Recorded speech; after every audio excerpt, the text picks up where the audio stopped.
The US has been very kind to me. I came here to do for graduate school. It's been mostly a positive experience, similar to Ahmed, because I am a Muslim.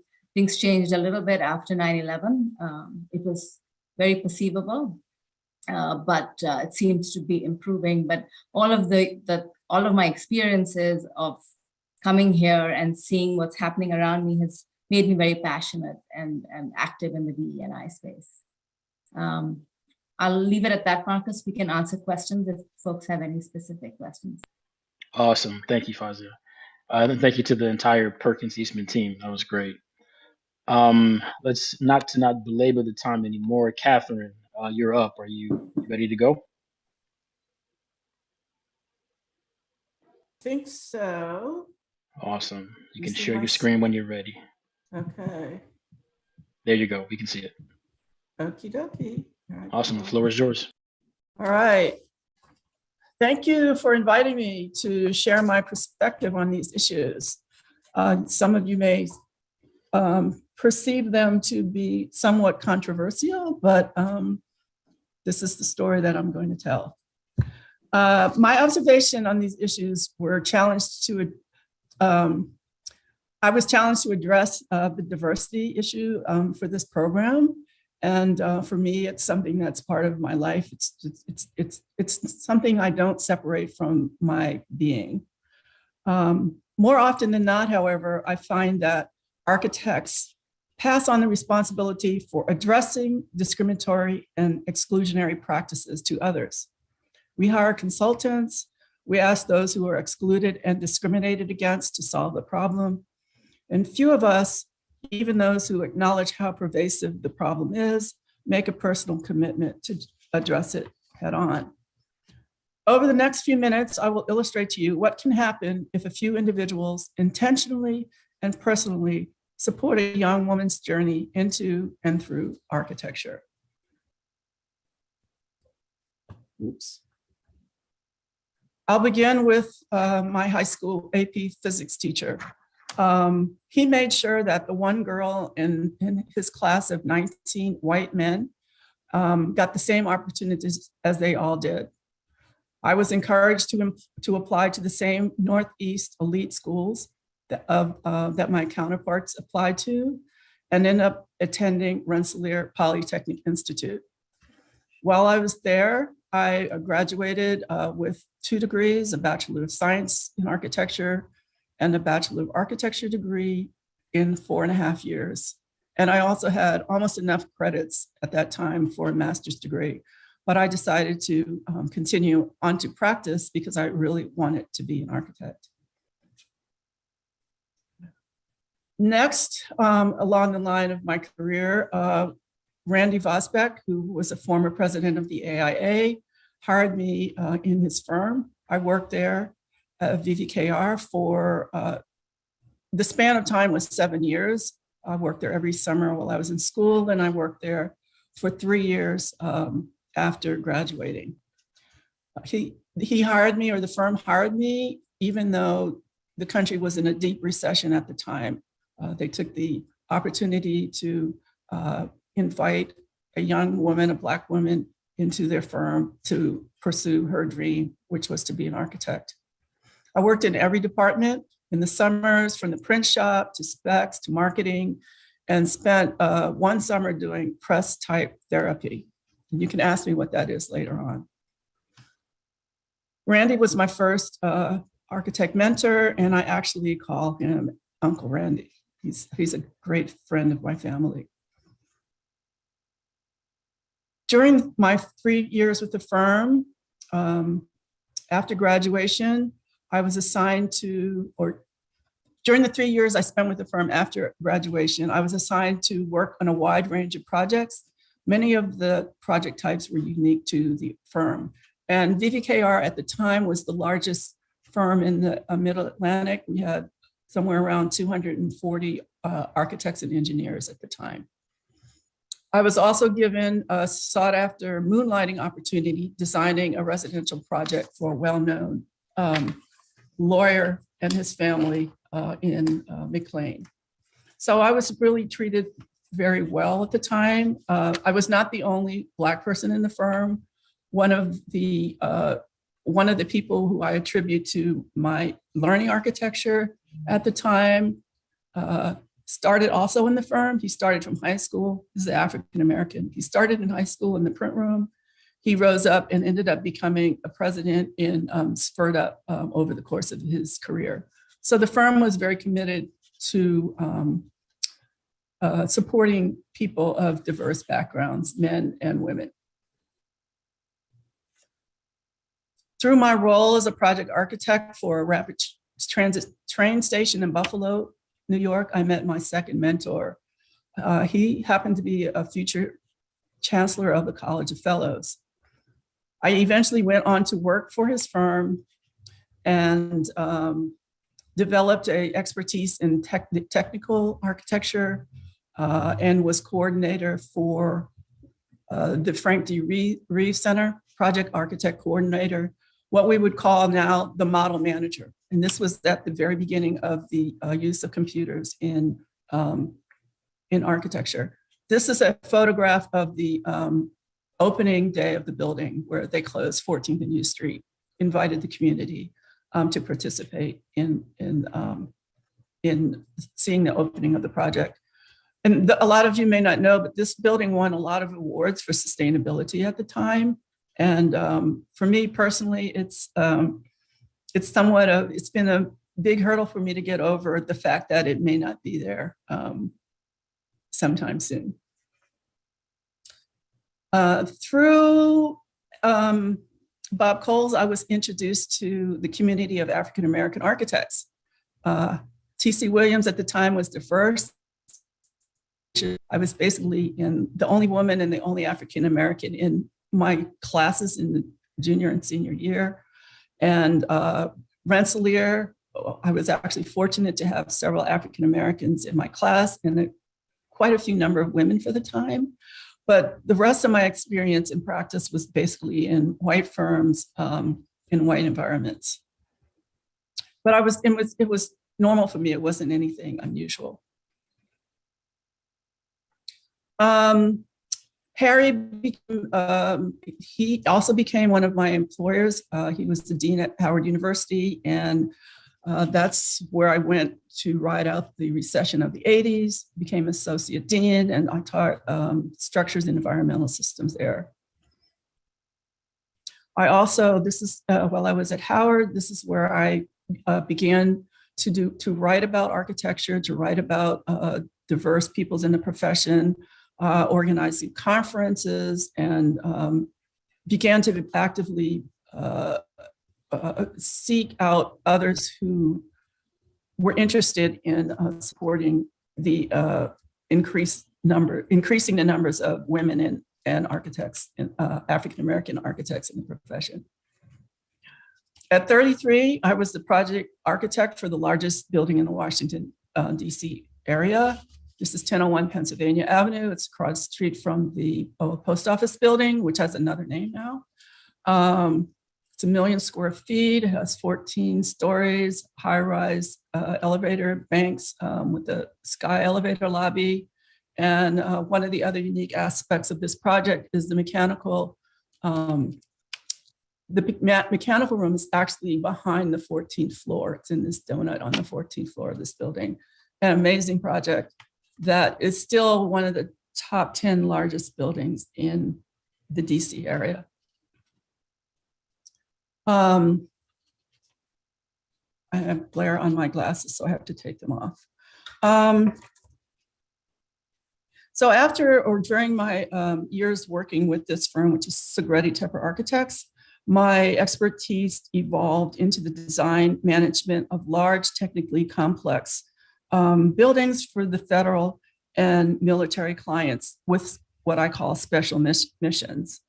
For a decade, I was also vice president for one of the largest AE firms in the country, HDR, and I subsequently served as COO of another large firm, Studios. This is the last project I worked on. It was finished in 2020, just over a year ago. Through my mentors, my professional network expanded across the United States. I was elevated to fellowship at 45, which was young for that era. I have leadership roles at a national level, including the NCARB Committee on Examination, the AIA National Ethics Council, and as convener of the 2017 AIA Women's Leadership Conference. You may have noticed that my career was shaped in a large part by a good old boys network. What I did with the opportunities I was exposed to by Randy Vosbeck, Bob Coles, and Harry Robinson can be a guide to others committed to resolving the issues we are discussing today. And I guess in the short phrase, what I'd like to convey is that you architects, or you students, young architects, and seasoned professionals need to maximize the value you extract from every opportunity that's put in front of you. You know, I was given lots of opportunities, but I never took any of them for granted. If I didn't feel I could be successful when they were offered to me, I passed them up, and now I actually pass them on to others that may not have that opportunity. So some successful practices. One of them is to create a 5-year, 10-year, and 25-year plan. This is a summary of all the things I did in 2020 while I was raising my kids. I'm not in 2020, but in the 2020s, that 10-year span. While I was raising my kids, I was a single mom for almost all of their lives. So, you know, it was pretty daunting. Actually, Harry Robinson was the one who put me up to it. You know, he's like, Kathy, if you want to be successful, you have to have a plan. So I got a plan. He said, do 10 things every year. And you see, it really easily evolved into many more than 10 things every year. It can be done. Then as you move on in your career, join and be active in a professional organization of some sort, engage mentors from various parts of your professional experience and your academic experience. And also try to reach beyond, you know, you're try to help others achieve the goals that they want to achieve as well. And that's where we started with Riding the Vortex. I knew a lot, I had learned a lot from the opportunities I was given. And I felt as an African-American woman, it was my responsibility to share these strategies with others. And that's a fundamental reason, one of many reasons that we founded Riding the Vortex. You had a couple more seconds, Catherine. Okay, so Vortex had, okay. Okay, so these are some of the women, most of them you've seen probably in social media that came through the Vortex program. I can't go through all the names. These are the Vortex collaborators today. We just had this photo taken as part of the AIA's marketing. Catherine Williams on the left, myself, Melissa Daniel, and Kathy Dixon. Barbara Laurie, who was one of the founding collaborators, unfortunately passed away about 10 years ago. So as I mentioned before, my career was shaped a lot by the Good Old Boys Network. This is what I call my CBS News anchorwoman photo that I had for like 20 years. I looked like this. And then eventually, while I was at HDR, I began to relax my look because the world was getting to be more receptive to people of color and people in leadership roles. Again, I was vice president of one of the HDR's vice presidents at the time. I also want to convey that mentoring is very important, and that it's something that you mentor up and you mentor down. You can learn from people that are younger than you. I actually tell students that when I was interviewing to hire, we needed to make sure the young people brought something to the firm. So students need to understand you have to give something to us because the profession is not going to evolve unless you bring what you've learned in academia to the practice world. And then this is not how I was going to end, but I'll just let you all know. A year ago, I had a life-changing event. I got cancer, and I was able to reassess what I wanted to do with my career. So now I'm back in academia. I love my bald head. You know, everyone's like, why? It's like, I love it. I love it. I found that as times changed, I was able to be more myself in the profession. And if you look, you know, you see that first image of me, I had to process literally in order to do what I needed to do. I had to process my hair. I had to wear a business suit. I'm not a business suit person. I'm more natural. I've been a vegetarian for a while. So I'm glad the world is changing. And I'm glad there are others out there who are willing to make that change with us. Awesome. Thank you, Catherine. That was wonderful. Let's move right on to our next group of presenters, Square 134, Ronald and Emily. You guys are up. Awesome. Floor is yours.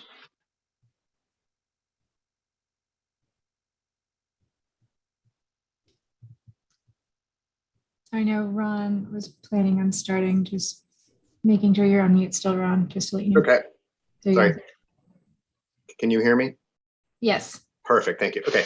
Ron Schneck, Square 134, founded in 2006 alongside with the increased residential development in DC. And we've been fortunate since then to be involved with bringing people and families back into the city. This was also around the same time that my first son was born, and that was by far the hardest thing I've done. Most of our work is medium-sized multifamily residential within the district, including market rate and mixed use. We're also doing a lot of co-living projects. Just put a couple examples. The bottom left and upper right are two co-living projects that have been completed recently.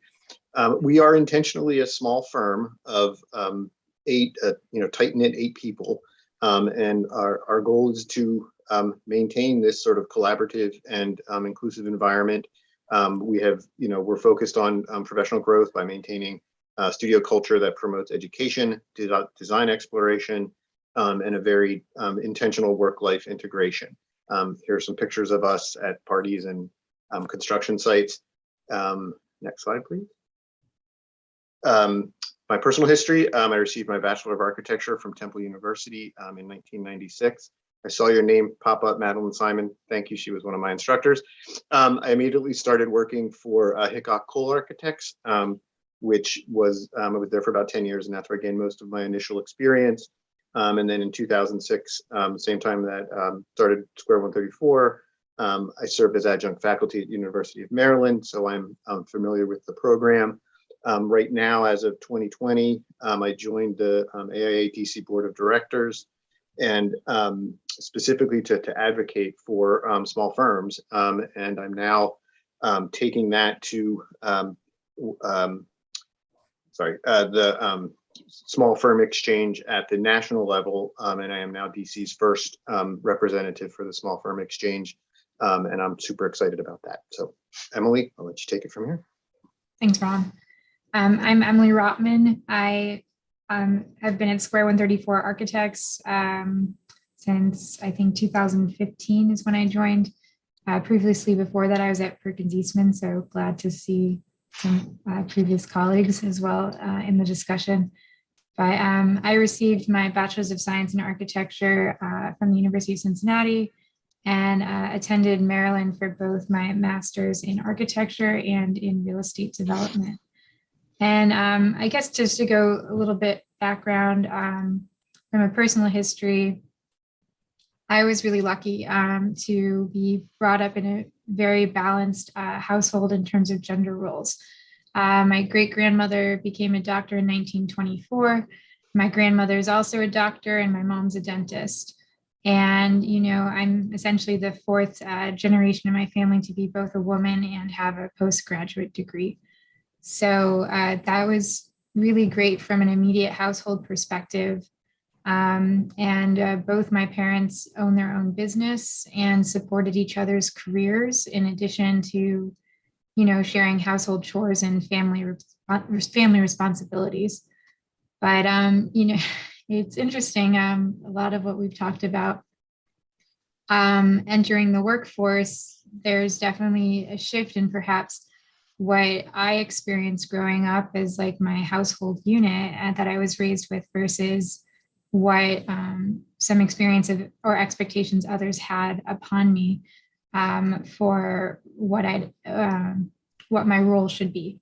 And, definitely have experienced examples of discrimination, whether from a form of unconscious bias or being objectified in certain ways. And I think sometimes it's unfortunate, but where advocating for oneself is not always received necessarily in the most positive light by others.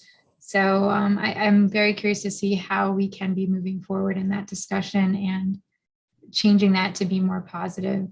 I definitely think we're taking steps in the right direction, but definitely, again, we'll be curious to see how we as a profession are, now that we're recognizing these issues, how we actually choose to take that information and actually address it more strategically.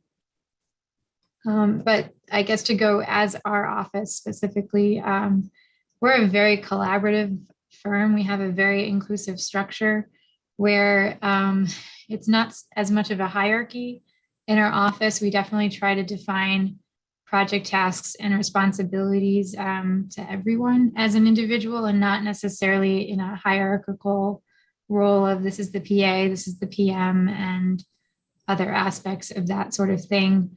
And I think we really strive to have it where everyone learns the why behind what we do as a practice. So it's less about being told to just do one particular task and move on to the next thing, but really get an understanding so that everyone can grow within the office. Whereas as Ron mentioned, we're a small firm. We're currently 8 employees, and this is the firm diversity makeup that we are at the moment. We've been more diverse in some days and less diverse in others, depending when we have people who choose to leave the office or join the office. We're always really trying to strive to hire the right person that fits well with both our office culture and still, being a diverse voice, because we do a lot of work that has an impact in the neighborhoods and communities that we work in. And we just want to try to be respectful of those things. So just to, I guess, maybe clarify a little bit for the minority makeup of the discussion. I know anti-Semitism sort of falls sometimes into some different categories, religious versus ethnic, but there are a couple of us in the office who are Jewish that we didn't put into the people of color category, but obviously would still consider to have some minority aspects and understanding of those things in terms of diversity, which again can be part of that discussion. But anyway, and in addition to our own office makeup, as we're with being less structured, I do think one of the benefits of that are that we can really continue to reevaluate what we want to be accomplishing as a firm and our office goals. And we really do strive to focus on what everyone in the office is asking for as a collective whole, in terms of what we'd like to be working on. So a number of the projects that we work on some of them are affordable housing, some of them are co-housing projects. We work with a lot of clients that are also local on a smaller scale. We don't really work with that many corporate clients or consultants. So a lot of our project teams are also small businesses, many that are very diverse or minority owned. And I think that's a way that we can continue to be promoting diverse voices even outside of our office. And I believe with that, Ron wanted to add a conclusion. Thank you. Yeah, I just wanted to, thank you, Emily. I just wanted to conclude with an observation that sort of came to me as Emily and I were working through this. And, I think that the best indication for me that sort of what we're doing is working is that for the pandemic for us, because we have a sort of very good firm culture, it was pretty easy. We went remote and are still remote, and we've been successful in terms of communication and still having a good firm culture. And so I just wanted to share with that, and here's some picture of us doing other things than work, and that's my first son to the right there. So thank you everyone, much appreciated. Awesome, thank you, Ron and Emily. All right, let's end our presentations here with the Design Collective. I'll let you guys go at it, and then we'll get ready for our discussion. Thank you. My name is Cecily Bedwell. I'm with Jessica here, and together we're going to talk a little bit about Design Collective, our personal paths, as well as some of the efforts that we're trying to make moving forward and the progress of the firm over time.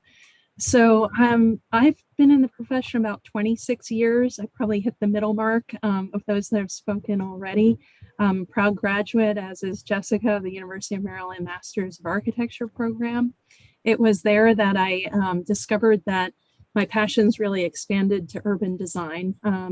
With the likes of Carl Dupuy and Brian and other great mentors, as well as visiting crits, Michael Watkins of the firm I first worked with, 20 Plater Zyberg. I discovered that my passion really wanted to expand past architecture and look at the scale of neighborhoods, towns, villages, cities, and have an impact on the broader environment that we find ourselves in.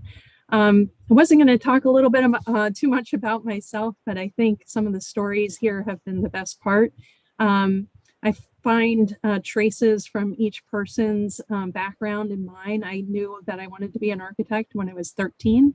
I took a drafting class over the summer, as well as a computer programming, and definitely decided at the time that computer programming was not for me, and then focused on taking a drafting class in high school. I actually started with, I grew up in New Hampshire and worked for the largest firm, which wasn't very large, about 24 people in New Hampshire. And it was a firm that was LaValle Brensinger, two white males, but they really mentored me. I was a high school student, would come in after high school, work from like 3:30 to 5:30 or past. It was a great time in the late 80s. They had great happy hours every Friday. It was a very embracing culture, and they supported me through undergrad at Syracuse. So I think, like Kathy, you come into firms that might not represent you at their higher leadership, but you find opportunities and support in all of those places. I will say that my background is, a good melting pot, I suppose would be the best way to say it. Two sides of my family verge off. So largely in my father's side, it's German, Flemish. They immigrated in the mid 1800s rather. Had professional backgrounds, mostly medical and engineering. My mother's side of the family is also German, but Native American, Cherokee. And so while, that doesn't, looking at me, I don't exude that, but I know the paths and understand the heritage of that. And I think see the world through that lens of, and both different economic situations, working class, labor, manual labor on my mom's side, nursing versus a professional. So I think, it's a bit of a mixed bag, but that lens is important to see how I see the world. At Design Collective, one of the things that drew me here from 20 Plater Zyberg, where I started my career, was the focus on multidisciplinary. I wanted to do more architecture. The firm benefits from that, and I benefit, and I'm sure Jessica and others do, by having that diversity in our project types. We look at higher education, urban design, workplace, K through 12, student housing, by far our largest sector, followed by multifamily. And we also look at landscape, architecture, environmental, graphics, including marketing, branding. So it's quite diverse. And I will say, as a person who looks in the works in the urban design, that background benefits us to understanding various project types, because what we really have a passion for are urban, mixed use, transit oriented places that really we think are the most sustainable of the places we can create from a number of standpoints. Our firm has evolved over time. We started in 1978. That was when I was still in grade school, and I don't think Jessica was born at the time. And then we made a decision, a strategic decision, to move downtown Baltimore from Columbia, to really start to focus our work, represent where we had grown more to more urban, more complex projects, and physically embodied that by the move to Baltimore.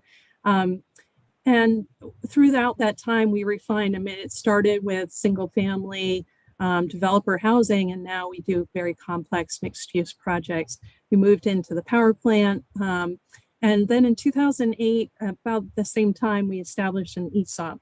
Employee stock ownership plan means that we are now as of 2015, 100% ESOP achieved. So that means that our employees have ownership in the company. So that evolution from, white male dominated to employees is progress forward.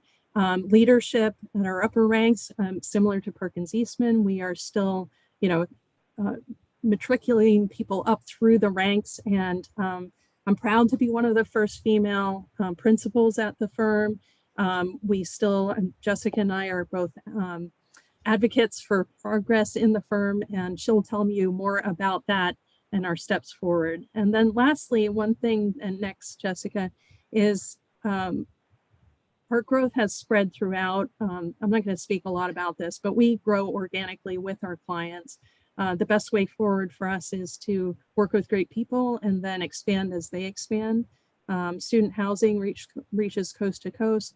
Planning also is wide reaching. Some of our other sectors are more focused on the mid-Atlantic area. Next slide. And then lastly, I wanted to talk a little bit about some of the efforts that we strive to achieve to make an impact both within projects as well as pro bono work that we do that's supported by the firm. One of the great projects that I've been able to work with on in the recent, let's see, 2 or 3 past years is with Tori Smith and Level 82 and the Ravens, working on a project which he has a deep passion for, to reinvest in community centers that have been deactivated throughout Baltimore City. This is a perfect project for us, working with Tori and the Ravens to reinvest in the community. We put in a lot of pro bono time ahead, and that led to the work that will expand this center. So last year they were able to reopen with our interiors doing a great job of revitalizing the interior of that space to help bring the program there, even during COVID.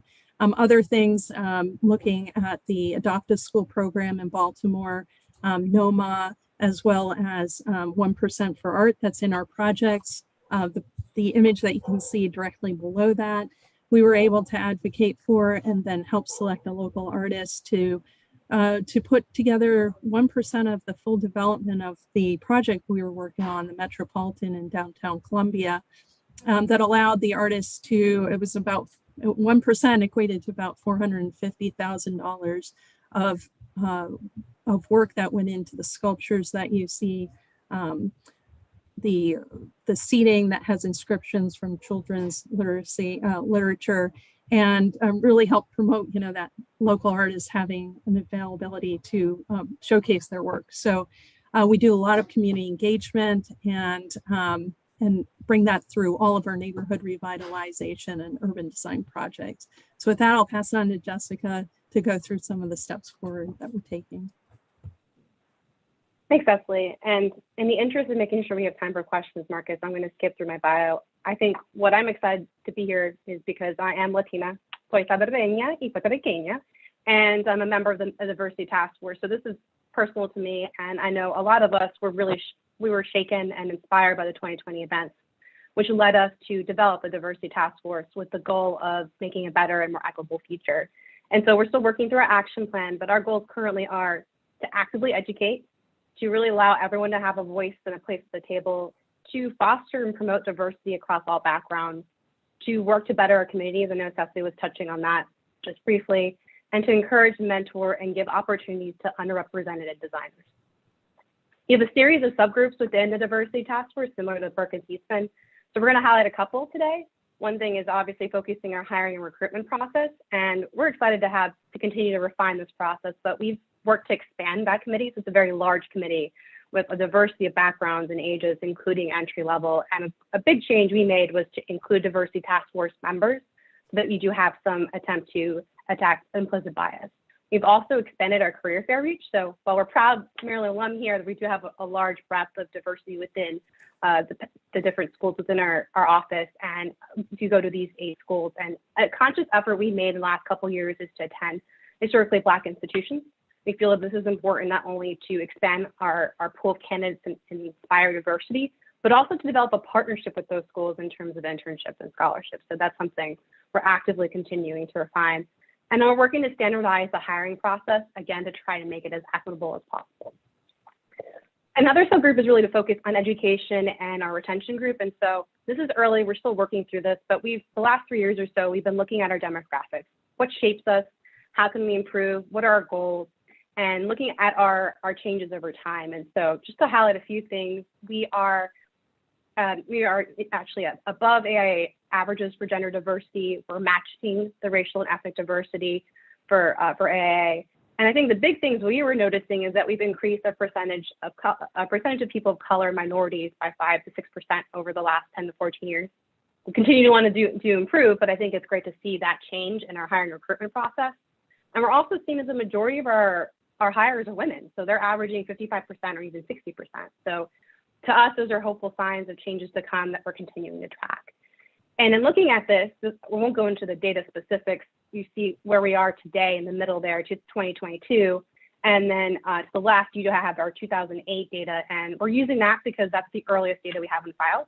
And it's just giving us a starting point or benchmark. And then to the right, we have the AIA 2018 survey. So we know that there can be other benchmarks, whether it's AIA, whether it's NOMA, whether it's NCARB. But currently just using the AIA as a tracking measure and hoping to improve against that. And while we have other subgroups that are focused on other elements, we did want to highlight a few things that we're working on and then talk about goals. So education and training is at the forefront for us. We do have a robust mentorship program. We're working to establish advocacy groups and expand the professional development program. Just like Perkins Eastman, we believe education and training is really important and bringing people up. The thing is a goal, though, because I think it's important for us to talk about progress yet to come, is that we're looking to expand and do some diversity and equity training this year. It was really difficult with COVID over the last couple of years, but we're hopeful now we can get over the hump and look for a third party. And I'd be curious if, Marcus, we have time to talk about that, if other firms have gone that route and how they've achieved that. And then we're looking to implement some office-wide implicit bias exercises. Cecily does a lot of community engagement, so I know she has some familiarity with this, but we think it's important, again, in training and overcoming and building a very cohesive and diverse culture. And I won't go into all the other specifics for our goals. I do want to close with an important aspect, which is ultimately we are all designers. So our goal is to improve the built environment and to have a positive impact on the communities that we're working in. And so we are core-driven, mission-driven with our architecture, and we recognize the need to expand certain sectors like neighborhood revitalization that Cecily's working on, affordable housing, which is a very important thing to me. But one thing you may not know about us, which I think is really exciting, is we're well known for our public-private partnerships. So, and that has started in student housing and student life, which is one of the sectors I lead.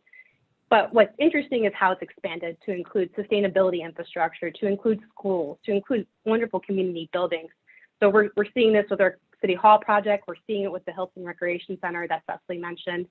And what's exciting is we feel like as designers, we have the opportunity to bridge the gap, to be the liaison between private development and these non-for-profit or government agencies, and be a catalyst to bring that money towards them to really create these wonderful, impactful projects that can have a positive impact on our community. So with that, Marcus, I do want to give back to you so that we have time for questions. Absolutely. Thank you so much. To all of you, actually, I'm sitting here sort of taking notes, and I'm just really amazed that, as I put in the chat, the diversity of stories, which is why I think this is going to be a really interesting conversation. We have a little bit of overtime here, so I think everybody's scored. In the risk of saying a very bad sports metaphor, everybody scored a really good presentation here. So we're going to add a couple of more minutes to be able to have a good substantive discussion. In saying that, I do want to start with, I think, what may seem like a layup question, but I don't think it is, just because of where we are. And I want to begin that question by just interjecting a little bit of my story into the conversation. I similar to Michael, I grew up in Detroit, Michigan, which, similar to DC, has had a lot of turbulent times in the 60s. Me being a generation removed from that, got those stories from my grandparents and my parents, and always had this complex of, wanting to help rebuild Detroit. But in saying that, there were not a lot of individuals that looked like myself. Thankful for a mother who was able to see beyond the short-term thinking of a 16-year-old kid, that I could actually become certain things. And similar to a lot of you, I've had mentors from a variety of different races. I think I've been very fortunate and blessed in that regard. But the fact still remains is that for me, there were not a lot of individuals that looked like me to sort of motivate and inspire. And then I think back to the statistics that Brian started us off with. How back in the 50s, the 60s rather, when Whitney Young gave his speech, there were about 1% architects, and we've only increased that by 1 percentage point, or half a percentage point. Same thing with women as well. I think in the 1950s there were about 1% of licensed architects were women. We've done a little bit better. I think it's relatively around 15% now. So we've done a little bit better in that regard, but still need to make some strides. And so I want to pose the first question to the panel, again, which may seem like a simple question, but I don't think it is, because I think maybe the way we define equity and inclusion and diversity, perhaps there isn't a sort of common or shared definition about what that means, and not only what that means, but what does success in that regard mean? So, if we do agree that, this common shared idea of diversity and equity, what does that actually look like? And so I'll pose that question to the panel, and that's for anybody, because I think everybody on the panel can sort of address that, and I think that'll sort of get us started. So anybody want to take a first stab at answering that question? I think when we talk about equity and inclusion, at least Fazia, Kimoy, and I, when we talk about it, in our steering committees at PE, it's really about our staff and our colleagues having the ability to come to work and be their full self, and not be uninhibited in the progress of their career. And for me personally, that has been a shift in the way that I convey the concepts of diversity, equity, inclusion to my staff and to my clients. We often use the words minority, people of color, underrepresented groups. And I can't remember specifically when or where I heard this term, but somebody mentioned this, that we should change the language to equity-seeking people. And when that happened, when I came across that lecture or that article where that term was used, a light bulb went off in my head. And it told me that we need to change the language that we use in our profession when talking about ourselves. And when I say ourselves, I mean us who are equity seeking and would like a seat at the table. And that really empowered me in the last year to really use those adjectives to really center the conversation about equity. I'm going to leave it at that, and I want somebody else to add to that. From my perspective, as an African-American, I actually have, on my mother's side, we actually came to this country in the 1800s as free people, not as slaves. My father's side's a different story. So what I see and what a lot of the people in my community see is that that yes, we should strive for everyone to have equal opportunities and so forth, but we know our experience has been that we are always at the bottom. We being African Americans, we are always at the bottom. No matter what immigrant group has come to this country, they've always risen. You know, they always have opportunities above us, and this is historic. It's still happening today. So for us as African Americans, again, it's a generalization, but you know, we all speak from our experience. There needs to be a different type of attention applied to us because we're still at 2%. Meanwhile, women, you know, their participation has increased to 15%, 50% in the schools. My studio here, it's all women. We have another studio that only has one man in it. But and it's not just in the architecture profession, it's throughout our society. We are always at the bottom. I remember in the 80s, recession. Two things happened in the construction industry. First of all, you know, African Americans traditionally are in the mason profession. What happened in the 80s? Those jobs went away, and the guys from West Virginia would drive here, you know, rent a room, 3 or 4 in a room, and they took the mason jobs away. When that recession was over, the Latina community men moved into those positions. There's hardly any African American bricklayers, and you know, that's just one skilled building trade, but it's pervasive through all, not just in architecture and construction, but throughout our society. You know, Marcus, So to build on what, oh, go ahead, Michael. No, you should go. Go ahead, Jessica. Okay, and I'll then be quick. We'll go to Michael. Yeah. Yeah.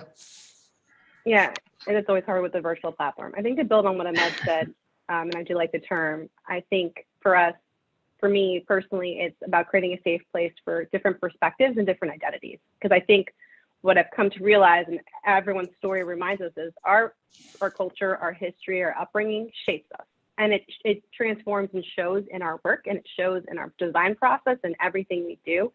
So for me, it's beyond just racial, ethnic, gender, religious, however you want to go, but also perspective. So I know for us, it's pedagogy. Your mentors are who are shaping how you approach the built environment. So I would say that's also a very important aspect to this discussion. Well, it's interesting, almost picking up on what you just said. To me, I've always been concerned with why diversity is important. And when you look at least the predictions that 75% of urban situations, well, the general Earth's population will be in urban settings. So 75% is predicted in the next 50 years or so. So that means you're going to have all these different groups together. And I think it's going to be important to have us as designers, architects, and engineers to come from those different groups, also to be the mediators, to show how we can all create a sustainable, socioeconomic, sustainable society. And if we don't have people there to understand the nuances of the different cultures, I still think it's going to be just chaos, because it's not going to, the melting pot is not going to melt together. It's not going to work. And so, you know, we see bits and pieces of that now with, you know, the past 2 years, you know, since George Floyd's death, and then the rise of white supremacists, you know, sort of feeling that they're losing control. Well, the demographic is changing, and it's not going to stop. And so we better have people in place to make this work. And that's my take on it. Yeah, I think that's, you took the words right out of my mouth, Michael. That was my next question, was why diversity and equity and inclusion in the first place, right? And I think you're touching on something that again, I think we need to further define. To that point, I'd like other people to answer that question. I feel like we'll probably stay here for a while too, because I do think this question of why is a really, really important thing. Are we doing this to, for the sake of, um, to check a box, to be favorable in public opinion? Or are we doing this to some sort of long-term in exactly what you're talking about, Michael? Like a lot of the human population is going to be living in cities and metro areas, right? And Right. so that means a lot of different perspectives, ways of worship, skin colors, foods, something that I actually love, but other people may not. And so, to what end are we pursuing diversity, inclusion, equity? To what end are we doing that? Well, it's, again, not to sort of monopolize this, but if there is a way to monetize diversity and equity and inclusion, and that's been one of the things I've thought about, is there a way to set up a situation where contractors, developers, and policy is in place to help support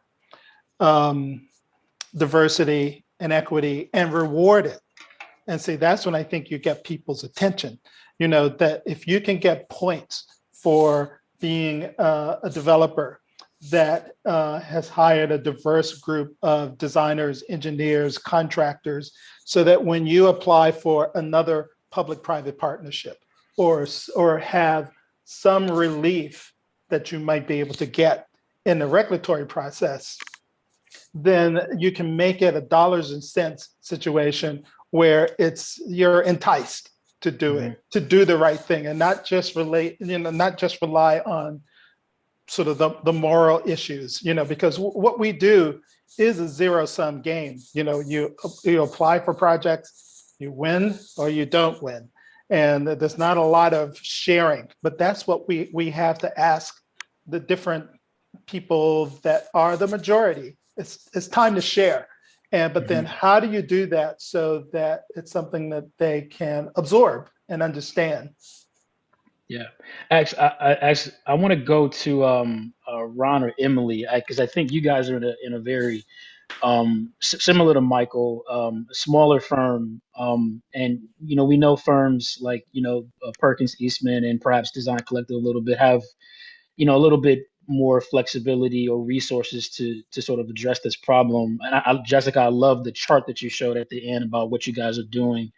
But on the smaller firm side, I'm interested in what firms like Square 134, how you guys are also beginning or trying to approach this idea of diversity, equity, and inclusion across all its spectrums. I'll go real quick in the general sense, and then I think Emily can talk in the specific sense for us. But it's something that we're sort of constantly aware of, and what we're doing now is through my association with the Small Firm Exchange, we're getting local DC firms together, and we're going to try to get consultants to come in that we couldn't afford otherwise, and so we're going to attempt to we have a group of 10 to 15 small firms that we work with, and that's how we're trying to address some of these issues. And that's where I'm also focused, is trying to get small firms to have those resources, because you're right, we don't have those financial resources to get as much as some of the larger firms, and we just have to be creative about it. And then I'll let Emily, if you want to talk a little bit about, sort of, since you're doing most of the hiring, sort of what we're doing on that end, because I think that's also important. Yeah, I think a little bit to what Michael was touching on. Like, I always pay attention to who's in the room for whatever the meeting is going on. I don't know if everyone necessarily does that, but I like to see who's in the room and who actually has the opportunity to be talking as sort of the main contributors at first. Because even sometimes if there may be more diversity in the room, the individual who might be leading the conversation isn't always the one whose voice you need to actually be hearing. So I think, from our office, like I mentioned, a lot of the clients we work with and the consultants we work with are also, a lot of them are smaller firms, but do have, I'd say, quite a good amount of diversity. I don't know if it was necessarily intentional at first on how we operate, but I do think, we are choosing to be more specific about it. Like, as Ron mentioned, I do the hiring, or go through pretty much most all the resumes to begin with. And I really try to be diligent to not be putting certain piles of resumes aside, and try to look at who I think would be a good fit with their background and upbringing, like to provide more diverse voices so that we are thinking about things from a different perspective. Because like, as Jessica mentioned, we kind of know what we were raised with. And I think really to get projects that do consider all aspects, and especially how we want cities to be evolving, it's important to get individuals who think differently than you, or who had different backgrounds to make that more, I guess, a project that could work for everybody, or more equitable in its design. But yeah, I would say though, like, I think, there's also, perhaps it hasn't necessarily been an official perspective. And I know Jessica said you were looking for someone, but I know that AIA and the DC chapter, they have had a few seminars like on unconscious bias or other things related to this topic. And I do try to attend those to stay more knowledgeable where I can, even if it hasn't been a local resource within our office. But yeah. Awesome. I- I'm going I want- to Can I? go ahead, Kathy. I want to get to the So- students though. Yep. Yeah, this actually is for the students. What I want to say, they're actually, when a firm reaches a certain size, diversity is monetized, and it is to their advantage.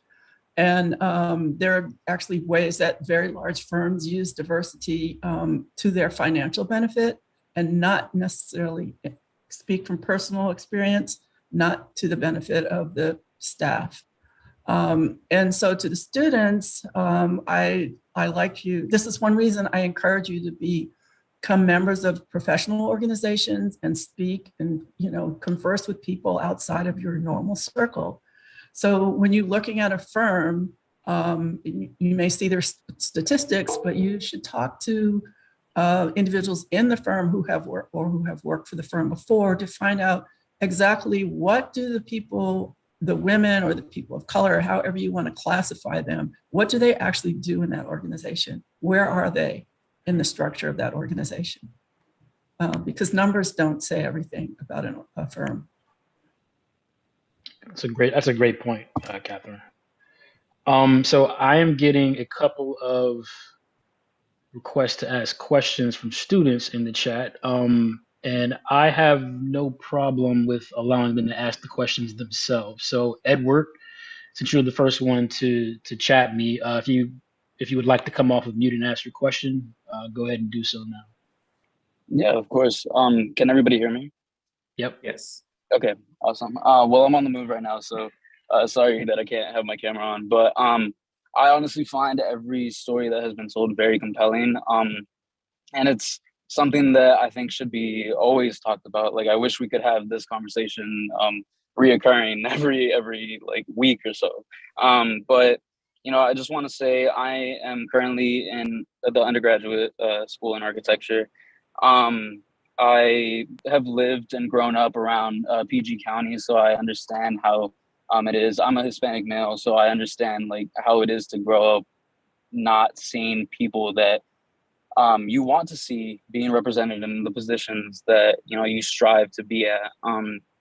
And I myself am very passionate about creating safe spaces, for my peers, regardless of their race, ethnicity, etc. Right, but I always strive to create empowering spaces for those who haven't been as validated as they should have been growing up, whether it was because of race, ethnicity, gender, etc.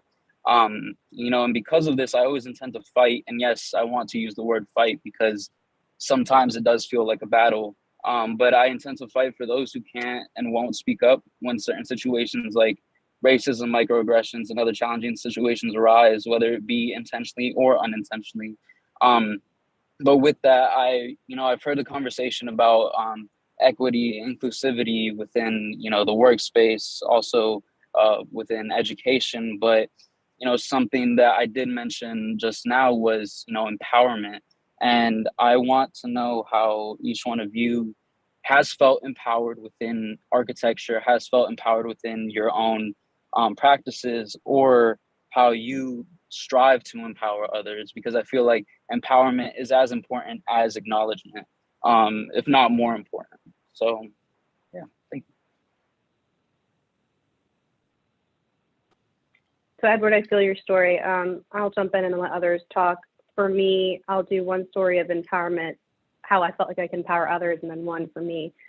One of the reasons why I didn't talk about my bio, I found my way going towards student life and student housing and mixed income housing is because I find it's something that I can speak to from my personal experiences. And I find that to be very fulfilling because it is community engagement. There's a lot of engagement with the neighborhoods or with the students and looking at affordability for those. And having grown up, paying my way through college and other things, I find it to be very at the forefront for me. So I feel empowered to work in those environments. And I think a story kind of full circle is that we have expanded our student housing reach to California. And for me, that's really important because we've been looking at community colleges in California where homelessness is pervasive, and then especially among the Hispanic community.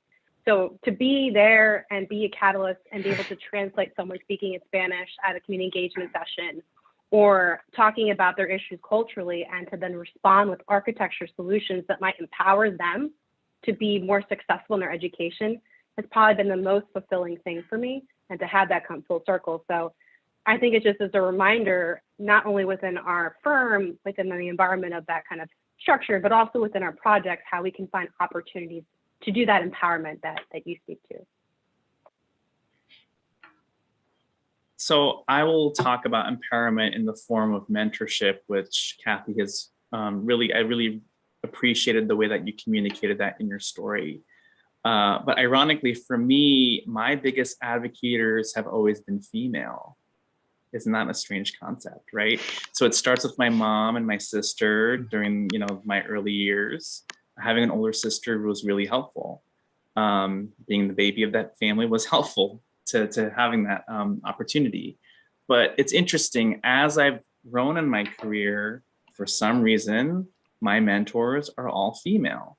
And I feel that to be empowering because I am a father, I have a young daughter, I am married to someone who is also in an allied profession. My wife is a structural engineer. So a lot of our dinner conversations are centered around empowerment. What are we going to do for our daughter? Well, what am I going to do for you as a husband to help you with your career? And then what am I going to do with myself, with my career, in engaging with strong female leaders who are at the table? I wanted to underscore the point, Edward, that you made about the necessity for creating safe spaces. I think that is really the starting point to this task of diversity, equity, and inclusion. I strongly believe in the power of creating safe spaces. So at PE, when the events of George Floyd unfolded, our firm immediately mobilized. And we were like, we need to create affinity groups. We had them, in certain ways. And Fazia, you can talk about WLI and how WLI became the impetus for all of this. But really, George Floyd was the tipping point for us as a firm, where we really mobilized on not only forming the affinity groups, but also creating a task force, a firm-wide steering committee. So we're attacking it at both ends. We're at the firm-wide executive committee at the top, and then we have a grassroots kind of level of engagement with our affinity groups and creating safe spaces. The reason why we need safe spaces is because depending on the subset of group that you are a part of, your conversations are going to be very different depending on the venue that you're in. The Latinx group, for example, their conversations were focused on accessibility of architecture materials for students who are in school right now. The Black Leadership Network conversation is obviously centered about issues that are pertaining to Black and African American colleagues who, again, we're the way that the AIA is reporting right now in terms of the percentages, we're really focusing on making sure that we hear the common struggles that are happening among that subgroup. And for me personally, being a child of immigrants and being part of the PE Asia group, we have kind of an interesting array of issues that we talk about. We have people like me who grew up in this country and have had, issues of adversity. But then we have people from other parts of the world who they want to center the conversation more about immigration and how the firm can sponsor them. And it's one of those things where unless you have those centers of conversation and those closed rooms where those conversations can happen, that's the starting point, creating the dialogue. And then those issues are brought to the steering committee. And our steering committee in DC is set up in such a way that we have a representative of every affinity group as part of the steering committee. And then we have a couple of additional people who are just supporting the DE&I effort. And so then those conversations are brought to the steering committee, and then we bring it to the leadership. Fazia, I don't know if I'm doing a good job of explaining how the pipeline of our kind of outreach excellent. works. Thank you. But feel free to add to it, because I know that you're part of the hiring effort, and I know that you're also at the firm-wide level trying to encourage healthy disruption within our firm. So can you talk about that a little bit? Yeah, just to go back to what you were saying about the affinity groups, Ahmed, it really does empower the staff. I think we've actually provided a platform for people to talk, to speak up. A lot of folks, I would say especially with the immigrants, because I'm one of them, I think a lot of people were very quiet. They didn't want to disrupt anything, but we've actually provided a space for them to be able to do that. And that's fantastic. I would say the same for our Black Leadership Network. I mean, in the last year and a half, we've had so many great discussions, and people have been really comfortable with having these conversations. We've provided a platform and a safe space for them to do it. And I think from this grassroots, we're able to take all of these things and take it up to firm leadership, who are sometimes so involved or engrossed in other things. The pandemic's been a tough time with the finances and things, but because we have other folks who are focusing on different things, we're able to take these issues up. And our CEOs are able to actually listen, hear us, and take some positive steps towards changing the environment for the whole office. I will also add to Jessica's question about training and implicit bias, because we're so grassroots focused. One thing that we did this year, or within the last couple of years by way of the pandemic, is we've taken on a couple of things. We've done what we call, we kind of looked at the AIA guidelines for equitable practice, and the steering committee dissected it, we studied it. And what we started to do was we started crafting a series of panel discussions and dialogues within our office that center around the topics. And believe it or not, we actually started to see it as a vehicle of change. And we had discussions centered around intercultural competence, workplace culture, compensation, measuring progress. And it really just helped us understand the issues. At the time when we were mobilizing our affinity groups, the firm did not have capacity to hire a professional person to take on the task of organizing the DE&I effort. So the AIA guidelines for equitable practice became our vehicle for self-mobilizing. And then the second thing that I will add is I feel like storytelling, and by way of example of today's discussion, storytelling is probably the most critical aspect to bringing issues at the forefront and celebrating people's successes, but also at the same time creating a safe space for having uncomfortable conversations. So our steering committee also created what we call the PE dialogue, which is essentially our way of celebrating our staff by putting them on a panel and volunteering them to participate in a panel discussion to really get themselves out there. And it's really focused on making sure that we have representation at all strata. So for example, our first PE dialogue, we had a member of every affinity group present on that panel. Then it was Black History Month, and we had an all Black and African-American panel. And we really just let them craft the story. We were not didactic. We told them, What are the issues that you want to talk about? What do you want to talk about? And then it morphed into like pandemic life and the stresses of work-life balance. And then it transitioned to compensation. And at that juncture, when we had that compensation talk, our managing principals heard that feedback, and they gave a presentation to all of our staff about how we can better our practices on conversations about compensation. And then it morphed into a discussion about hiring. And Fazia, you're on the hiring committee. I want you to talk a little bit about that. And I feel like I'm talking too much. I feel like we're dominating the conversation. Yeah, sorry. But I can go say, Fazia. similar to Design Collective, we've actually examined our hiring practices, and we make sure that we have at least 3 people on the hiring interview team from very diverse backgrounds, including positions within the firm and you know where you're from, what your background is.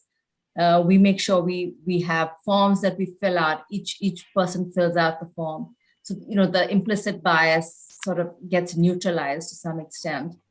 And what's changed in the last 2 years is that the focus is really much more about, will you fit into our culture rather than are you the best designer? You know, I think that's been a big change for us, and we can actually see how it's changed the makeup of our firm and how we operate. And the workplace culture seems to have improved for it too. It's hard though, because of the pandemic and us being remote. But once we're all back together at some level, I think it's going to be a real change for us. If I could just add one thing. I know, Marcus, you want to get to the next question, I'm sure. But I would say one aspect also from an empowerment perspective, I think it is important to create an environment where you're comfortable bringing up those tough conversations one-on-one.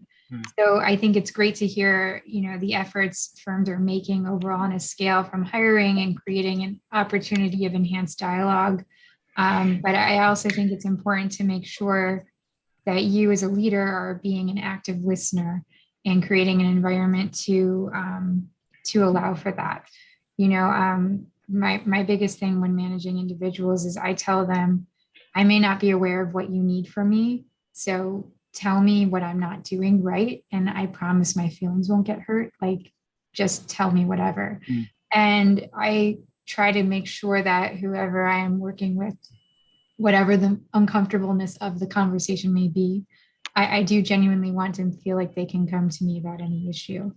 And I think that that's an important aspect of it that I just wanted to add to the conversation. So yeah, thank you for that. I think this is a great conversation because we're talking about and critiquing solutions, which I'm all about. Is, you know, what are the solutions to these issues? I think Kendall will probably be our last student question. I don't want to keep everybody too much longer, but I do think Kendall has a question that I think would be great to add to the discussion here. Kendall, can you come off mute and ask your question? Hello, everyone. Thank you for being here today. I have a question for Mr. Marshall, but before I say that, I wanted to give a shout out to Square 134 because your office manager is such a kind person. I was her assistant for a while. Thank you. I texted her. I will be sure to tell her. Great, because she's so special. She is. Thank you. Mr. Marshall, I was wondering how it feels to have started your architecture career as a result of the 68 riots and now to be able to work on that land and developing that area. Well, it's first of all, just personally and professionally, it's just a privilege to have gotten to this point where I can really see that I'm making a difference and contribution. And it just worked out. Luckily for me, and being older than most of the people speaking on this group, that I've been able to see the policy changes in our local government that supports diversity, that supports equity, if you will. You know, some people have harsh feelings about Mayor Marion Barry, for instance, here in DC. He had whatever problems he had personally, but what he did was to use public-private partnerships and to hold large developers feet to the fire to say, we have all this land that needs to be developed since the riots in '68. We're going to have a policy that you will have to reach out to the people that are part of this city. And at that time, there was a larger population of African Americans in the 70s and 80s that have to be part of these projects. So I owe my profession to that policy that he put in place. And luckily, successive mayors have pretty much followed onto that. Some have sort of dropped to the wayside, I would say, with understanding why that's important. Not to name names, because Brian said not to name names. And but at any rate, Tony Williams as a mayor was fantastic. He developed policies that allowed a small firm like my firm to collaborate with large firms. And so I think I've become the poster child for collaborations for minority firms and small firms to team with large international firms. I've worked with Richard Rogers' firm, for instance, and we just turned in yesterday, because of a relationship that I had with them back in 2004, we've applied for the project that Jeff Bezos just gave a lot of money to the Smithsonian for the Air and Space Museum. So we're teamed with them to pursue that project. And a lot of things I showed you have been those sort of projects that have been public-private partnerships that have needed that level of collaboration. And so I think that's important, another way of bringing equity to the table, being able to team as a smaller firm that wouldn't have the opportunities. But then as that small firm or that minority firm, you have to show up and you have to be ready to produce. And it's hard work. And but I love that. I love the competitive nature of what we do. It's almost sport for me. So I hope I answered your question. It's just great to be involved. Absolutely. Thank you so much. Sure. Any more student questions? And while you guys are either raising your hand or shooting a message in the chat, I do want to kind of briefly go back to this conversation we were having previously about solutions. I know Emily, you as well as Jessica and Ahmed are really having a really robust conversation about, how do we actually change the narrative here, allowing for people to be participants, active participants, but also feeling that they can say what they need to say, being themselves. That's a comment that I've heard a lot through this discussion, being able to be your unique self within the realm of architecture, but also in the professional arena at large. Does anybody else have anything to sort of add to that discussion? Because I think that's sort of really important, especially for the younger generation. I feel I could be wrong, but I think that's a commonality I can see. I would like to just talk a little bit about, I think one of the things that I think is a disadvantage is, and we heard it in some of the backgrounds, the lack of exposure to even the option to become an architect or an urban designer. When you don't even know that those professions exist and what they are, it's really hard as a kid. And sometimes, there are those early adopters like Michael and myself and others I heard today that knew what they wanted to do by the age that they were 13. Well, how did we even know that was, you could be an architect, right? So I think some of the things, and I can tell you from, in Baltimore, we do the Adopt a School program. We've done it for, I think, 5 years with the Patterson Park School. A lot of the kids, it's a 4-month program. We get into, what is architecture, what is urban design, what is landscape architecture, just to even breach that subject, just to even promote that as even an idea that might cross their minds as kids. They're 5th graders. It's a great age to work with. They're intuitive designers at that age. We go through actual projects with them. They become the designers. They design a park and a building, and they get to come to our office and present those. So I think programs like that really reach out, especially to, inner city schools that, whenever we can, I would, even people entering the profession, young people, we've had join us on those that have just come out of school. Those kids are super inspired by that. And they start to think of that as a professional choice, as a career choice, and actually doing the work themselves is empowering. Actually coming and presenting is empowering. So that's one solution. One other thing on mentoring. I personally had a bad experience with a mentor who, took my interest in him as a mentor as some other interest, and I'll leave it at that. So my, my motivation there from that experience is I called female mentor in the profession who had a few years, asked for advice on what to do with that situation, took that advice, and then moved forward with being the best mentor I can be. I participate in the ULI forum as a mentor. There's an upcoming Baltimore Business Journal Mentoring Monday, which is an awesome program to let women, professional women in the architecture, engineering, and development industry talk and connect to one another. It's hard to do. So even just reaching out to other females, I reached just across the street and said, hey, I'm a principal female. There aren't a lot of us out there. Do you want to get lunch? And we've set up, and now we're expanding that and bringing in other women. So, do all that you can do, I think is the answer. I just want to add to that for 1 second. Again, as I said, when I was 11 years old, I saw architectural drawings. I think I just want to point out, I have no idea what the race of that person was. It's just that I love the idea of being an architect. And so I want to challenge everybody here, Black, white, man, women, whoever, to be a mentor, because our profession is a wonderful profession. I mean, there are problems every now and then, but other than that, everybody can be a mentor.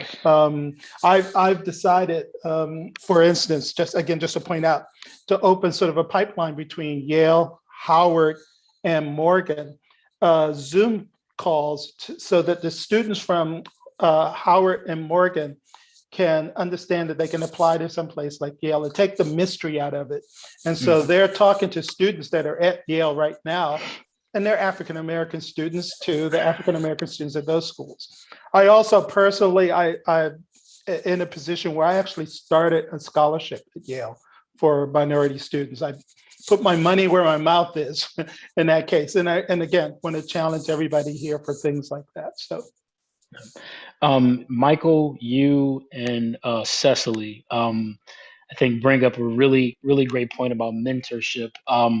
But I'll take it a slight step further, and not only being visible, being a mentor, but being a mentor and an advocate, and almost like an auspice. One of the stories, a quick story that I'll share. I applied to Tennessee State University for undergrad. I did not know that Tennessee State University does not have an accredited architecture program. And so because of this sort of lack of knowledge about how to pursue a career in architecture, I was about to make this mistake of, I don't want to say waste, but, because it's not an accredited program, I'm essentially sort of setting myself back. But because I didn't have that knowledge, I almost made, put a roadblock in front of my career if it wasn't for my mother, who God bless her soul, made me apply to more than one school because I was about to head to Tennessee State and go party with my friends. but I applied to an accredited school. But again, that idea of being not only being visible, no matter what your race is, but having somebody that as a young person aspiring to be something, can look up to that person. Because it's not just being visible, but it's also the knowledge that they have that you don't have, that is going to prevent you from making perhaps the same mistakes they did along their career path, right? I think that's a really critical point, because I can't tell you how many folks that are not in the conversation, not in the room where it happens, that make mistakes as they decide to mold their career, that could have been avoided had they had a mentor, had they had an auspice or somebody to sort of guide them. To that point, back in Detroit, I've partnered with a trade organization that teaches kids. Their goal is to bring sort of home ec back into the high school, and I've partnered with them to introduce to people that wouldn't necessarily be introduced to it the profession of architecture at the ninth grade, 10th grade level. Again, being mentors, visible mentors to people that don't know that architecture could be a career choice. I think that's extremely important, and could help us get at some of these issues that we're talking about writ large. Awesome. All right, I know we've got a couple of people dropped off here. Are there any, maybe from the panel, since there's no more student questions, any more sort of closing comments from the panel before we break here? Words of wisdom for the students, for your fellow colleagues. Anybody at all? I'll just jump in here once. As you're still a student, my number one piece of advice to students is make as many connections as you can now. Ask for those tours of offices. Just call people up. When you're a student, doors open to you. As soon as you become an applicant, it's a much different point of view for firms when they're looking for people. You're part of a pool. It's meeting a certain requirement of a certain job. And it becomes a lot more limiting. So as you're a student, make those contacts now, reach out. I know our firm, and I'm sure every firm on this panel, as well as most, will, let you come in, do a shadow day, just have lunch with you. It's a really good opportunity to make as many connections now. To add to what Cecily was saying, I think, and I offered this advice to my mentees that I have under my wing within the firm, but I think one thing that I'm starting to encourage emerging professionals to really start honing in on is critical thinking. I think critical thinking is a very important skill set that everyone should start growing, early in their career. And the reason why is because it's not just when you're given a task, it's not just about, oh, I'm going to complete this task. I want you to think about it critically. I want you to ask questions. Beyond your work, I want you to ask critical questions about the world around you. I want you to ask critical questions about why things are a certain way and how you can change them. You heard from the panel today, all of our different points of views, all of our different experiences. You heard stories about adversity and overcoming that adversity. And a lot of that came from critical thinking, being in the position that you were in, thinking about it critically and being like, what am I going to do about this? Anyone else want to add to that? I think I would add, in addition to that, yes, definitely ask questions, and it's definitely better than to not. I think it's also about feeling comfortable in gaining the confidence to even think that you're in a position you could ask those questions, and the answer should always be, yes, I'm in that position. I think it's really important to advocate for yourself, especially, and advocate for others, obviously. Especially when you think there's something that just doesn't quite sit right. And as uncomfortable as some of those conversations may be, I think it's better to have those conversations than to not. And usually I think it creates a better outcome when those conversations are had. So I know it sometimes can feel like, oh, I'm a student. What do I know? What should it be? They must know better because they're older than I am, or because they've gone through this already. But that's not always the case. And I think it's really important to feel comfortable in bringing up those things and speaking about them. And I think Kathy mentioned that during your piece, and I really appreciate you saying that, is that you don't just learn from your elders.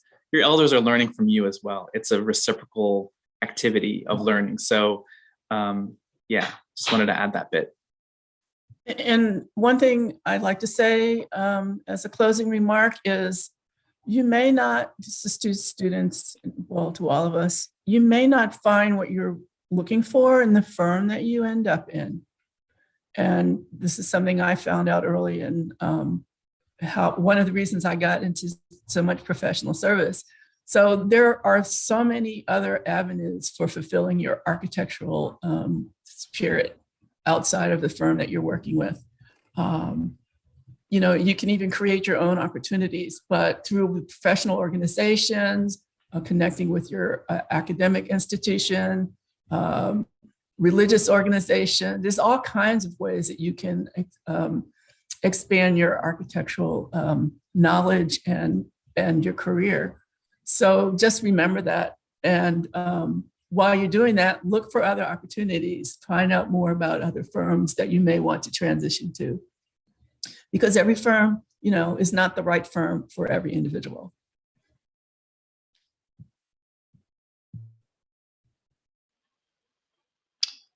All right. Well, if there's nobody else, I think Kathy, you ended it well with the in the architectural spirit. You know, I think we've got a lot of things to continue talking about here with in the University of Maryland College of Architecture, and hopefully, as many have said already, we'll find some other avenues and opportunities to continue having these conversations. I think there's been some very motivational things said. I've also think there's been some very critical and thought-provoking things that we could dive into a little bit more in depth as well. So hopefully we'll have some more opportunities to do that within the college. With that being said, I want to thank each and every one of you. This was absolutely fantastic. I had to like hold myself back from like asking questions and saying things that I wanted to say. But again, I'll wait for the next time, and hope maybe we can have these conversations outside of the forum as well. Brian, I'll give it back to you to kind of close us out. Sure. Thank you, Marcus, for sending it back this way. I just want to thank all of the panelists for taking your time this afternoon, spending your time with us. The session was recorded, so once we have the link to this, I'll send out the link to all of you folks so you have an opportunity to you know, walk back down memory lane if you wanted to say, that was a great thing I heard, I want to take it. So thank you all. You've over the years given so much of your time to us, and we appreciate it. And that's really fantastic. And I want to thank the students who were really animated today and really made this afternoon really exciting. And finally, Marcus, thank you. It was really great of you to step up, and I knew you'd be the perfect person to be in charge. So thank you. We'll see you all. Have a nice weekend.